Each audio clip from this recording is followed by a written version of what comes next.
대답을 해놓고 그냥 그때는 아주 사람은 앞만 나면 좋아요. 그냥 나만 집에만 있으면. 그래서 이제 약속을 해놓은 거니까 할 수 없이 이제 제가 아이를 데리고 그분을 따라서. 근데 정말 교회라는 게 참 중요한 거예요. 특히 새로 오시는 서먹서먹한 분들을 위해서. 그래서 그분을 따라서 교회를 갔어요. 그랬는데 교회를 들었으니까 한국말들을 하고, 그런데 왜 그렇게 그 한국말이 너무 감격하고 그렇게 눈물이 나겠어요. 그게 한 석 달밖에는 내가 집에 갇혀 있지 않았는데 한국말로 그분들이 얘기하고 아이들이 제가 또 그때도 목이 맥히고 이제 눈물이 나고. 근데 물론 뭐 그 목사님 설교는 한마디도 못 알아들었죠 제가.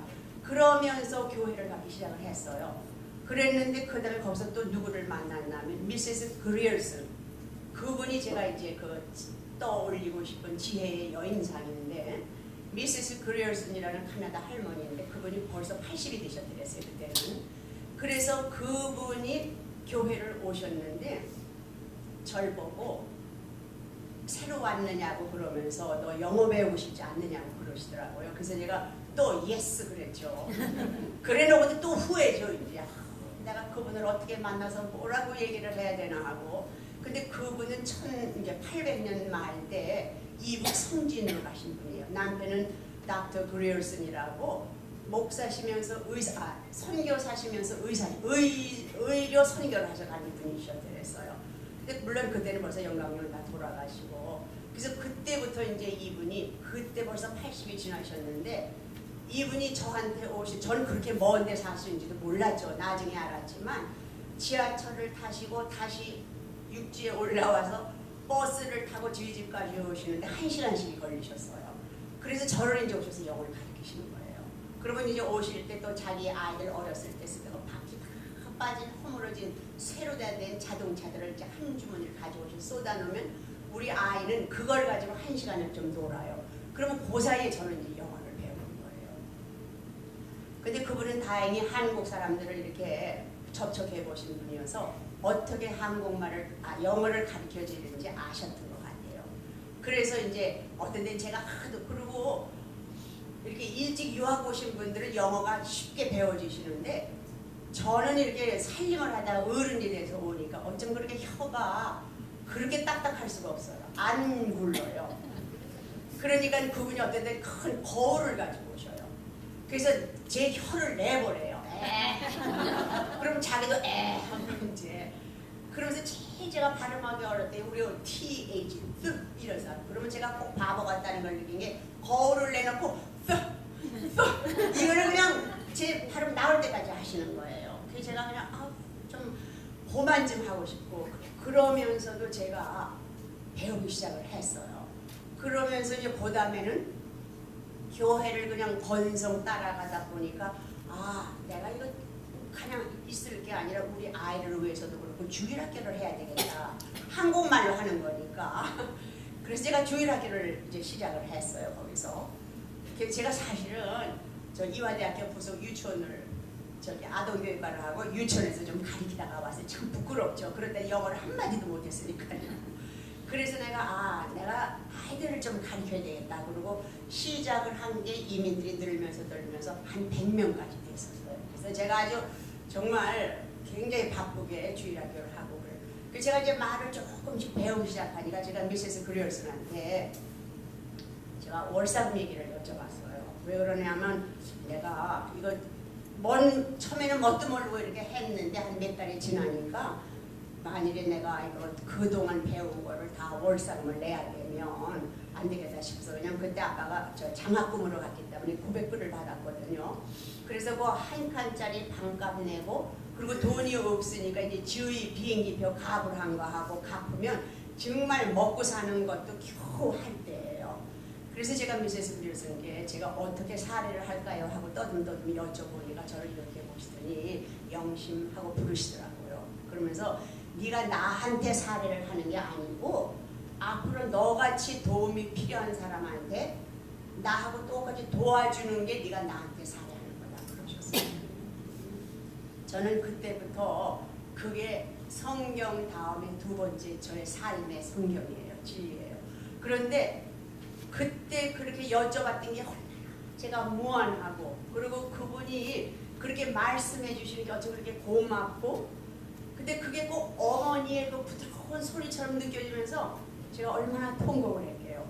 근데 우리 지금들은 안 그러죠. 저는 가끔 그렇게 하다가 참 그립다 하는 걸 이렇게 느낄 때가 있어요. 이게 참 보고 싶다 하는 그런. 근데 그때 이제 저도 몰랐죠. 그렇게 내가 외롭게 산다는 거를. 와가지고 언어도 그렇죠, 문화도 그렇죠, 애는 어리죠. 그리고 바보같이 살아야 되는데, 그런데 이분이 그렇게 부드럽게 하는 바람에 제가 그분을 끌어안고 얼마나 정말 통곡을 하면서 울었어요. 그냥. 그랬더니 그 미세스 그리얼슨이 뚜닥뚜닥 그냥 아무 소리 안 하시고 저를 끌어안고 또닥또닥 하시더라고요. 그래서 그때부터는 제가 이제 정말 월사금을 안 내고 거저 배우는 거니까 참 열심히 배웠어요. 제가 열심히 배우고, 그렇게 하면서 또 마침 제 동네, 제가 이제 그 변두리에 새로 꾸미는 동리로, 그게 값이 싸니까 그리로 이사 가는데 거기는 애들 기르기도 참 좋은 곳이었어요. 그러니까 조용하고, 그래서 그게 소문이 나니까 교인들이 이제 한 분 한 분 이사 오셔서 저희 동네 한 15가구가 살았어요. 그래서 미세스 그리얼슨이 가르쳐 주신 대로 제가 엄마들을 보고, 또 제가 그런 걸 참 모으는 걸 좋아하거든요. 그래서 모여가지고서 이제 그때는 아무도 주부들이 일하는 사람들이 없었어요. 그래서 이제 모여가지고 내가 배운 영어도 가르쳐드리고, 또 저기 그 음식 배우고 가르쳐드리고, 뭐 배운 거는 뭐든지 가르쳐주기 시작을 했어요. 근데 그러다 보니까 또 하나 제가 느낀 게, 근데 이민을 그때는 이제 카나다의 이민은 점수제로 해가지고 직장을 미리 이렇게 어레인지가 돼서들 들어오셨어요. 그러니까 직장 와서 이런데 제가 이렇게 이제 모이면서 보니까 임신하는 이제 젊은 엄마들이 오시게 되는데, 엄마들이 아기를 낳으면 그게 큰일이겠더라고요. 왜냐면은 그때는 무슨 요새는 아기를 낳으면 친정어머니, 시어머니, 도우미까지 데리고 오시지만, 그때는 저는 6년 사는 동안에 한국에 전화도 한번 못 해보고 그렇게 제가 힘들게 살았어요. 전화하는 것도 모르고 그때 참 힘들었어요. 그런데 이 사람들이 아기를 낳으면 당장 아기 볼 사람도 없고 산모를 이거 할 사람이 없더라고요. 그래서 제가 엄마들하고 뭐를 의논했냐면, 우리가 당번제로 해서 이 애들을 우리 집에다 데려다가 재우고, 그리고 아빠가 퇴근하면 저녁을 먹여서 애 보게 하고 보내자. 그거를 해가지고 제가 그거를 시작을 했어요. 근데 요즘에는 뭐 그 다음날도 나오시지만 그때는 나흘씩 병원에 있었거든요. 근데 그때는 직장을 빠지면 큰일 나죠. 이제 얼마나 안 된 분들이니까. 그래서 제가 그런 것도 하고 이제 그러면서 나름대로 재미있게 지났어요. 그렇게 하고는 72년에 제가 이제 정말 정들어진 제2 고향을 떠나서 하와이 대학에 이제 교수로 부임을 하게 됐죠. 그랬는데 제가 12년 후 84년에 토론토를 방문하게 됐어요. 제 식구가 다. 그래서 이제 그때 한 가정만 못 오고 102명, 그분들이 몽장, 교회는 다 그때는 벌써 이제 다른 교회로도 바꾸시고 이랬는데 102명이 모여가지고 참 좋은 시간을 가졌어요. 근데 그 중에 아이들이 와가지고 저 이름을 대면서 마미 제가 누구예요? 마미 제가 누구예요? 그러는데 한 20명쯤 왔는데 못 알아보겠더라고요. 근데 애들이 저희 엄마는 이제 한국에서 이제 엄마고 저는 마미라고 불렀어요. 이제 저하고 같이 자고 있어요. 그러니까 얘네들이 아마 이게 저 사람이 이름이 마미인가 보다 그랬을 거예요. 애들이 마미. 그러면서 걔네들이 와가지고 12년 후니까 걔네들이 뭐 장성했어요. 마미 그러고. 그렇게 해서 이제 제가 걔네들하고 그러면서 참 보람 있는 그런 이제 생활을 했습니다. 제가 지금 말이 이제 삐뚤어 나왔어요. 제가 뭐가 지금 어디 잘못된 것 같습니다. 네.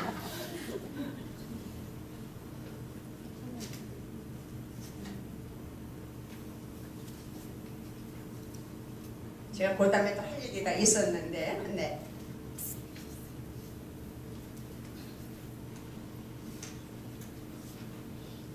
그래서 제가 그때 그런 것들을 보면서 이게 그 믿음의 형제들, 우리 그 믿음의 자매들이 나눈 데는 사랑이라는 게, 그 믿음의 그 성도의 교제라는 게 바로 이런 거구나. 12년 만에 갔는데도 엊그제 왔던 사람들처럼 그냥 뭐 얘기가 많고 다정하고 정말. 그래서 제가 이게 준비를 하면서 토론토의 그때 생활이 지혜 있는 여인상이 아닐까 그런 거를 생각해 봤습니다. 그래서 우리가 지혜 있는 여인 그러면 뭐 대단한 것 같은데 우리 삶이 우리가 정말 성실하게 바라지 않고 사랑을 나누고 돕고 그러는 게 우리 그 지혜 있는 여인상이 아닌가 생각해 봤어요. 그리고 그게 바로 우리가 천국이에요. 우리가 천국 그러면 제가 이번에 제 아빠가 큰 아주 사고로 정말 천국을 갔다 와서 얘기를 하지만 그래서 저도 더 그럴 때 천국 그러면은 이게 죽어서 가는 게 천국이 아니고 내가 그런 아름다운 마음을 가지고 지혜 있는 여인의 마음을 가지고 보면 이 아름다운 지금 하와이가 얼마나 아름다워. 지금 저 본토에서는 105도 104도로 벌써 몇 명씩 죽고 그러잖아요. 너무 더워서. 근데 하와이 여러분들 이렇게 비치 같은 데 한번 가서 이렇게 하늘을 쳐다보면 너무 아름다워요. 야자수가 너무 아름다워요. 저는 오늘 아침에 이렇게 들어오면서 제가 전장로님께도 이런 데가 있네요. 아주 하나의 다른 도시예요. 들어오는데 야자수 나무가 아름답고 길이 깨끗하고 집들이 아름답고 바로 이것이 천국이고 눈에 거슬렸던 사람들이 다 이게 천사들이에요. 사실 생각하면. 그런데 제가 색안경을 끼고 바깥에 나가잖아요. 왜 색안경을 껴요? 햇볕 가리느라고. 그러면 컴컴하게 보이거든요. 근데 우리 마음에 색안경을 끼면 아름다움이 컴컴하게 보이고 한 사람 한 사람이 다 가시처럼 보이는 것 같아요. 그런데 하나님께서 정말 독처하는 게 보기가 안 됐어서 그 아내를 만들어 주셨듯이 우리 한 사람 한 사람이 혼자는 살 수 없기 때문에 이렇게 다 옆에 천사들을 주신 건데 저희가 마음에 까만 안경을 끼고 이 천사를 천사로 보지 않고 사는구나 하는 걸 제가 느꼈습니다.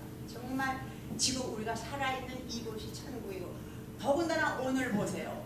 저는 그 그룹이 나오셔가지고 그렇게 정말 천진난만하게 하시는 걸 보면서 부러운 마음 그럴 적마다 저는 이렇게 좀 덜 돼서 그러죠. 이렇게 눈물이 콱콱 나는지 몇 번 제가 감격을 했어요. 정말 아름다운 이곳이 바로 천국이에요. 네. 그리고 지금 옆에 계신 한 분 한 분이 정말 천사들이세요. 그러니까 걸리시는 거는 다 내려놓으시고 정말 그리고 여러분들 보세요. 지금 밖에서 바쁘게 토요일날 그냥 괜히 바쁘고 또 우리도 거원에 앉아서 텔레비 앞에 앉아 계시고 빈둥빈둥 하시는 분들이 많은데 이렇게들 아침부터 준비하시고 예쁘게들 꾸미고 나오시고 얼마나 복 받으신 분이세요.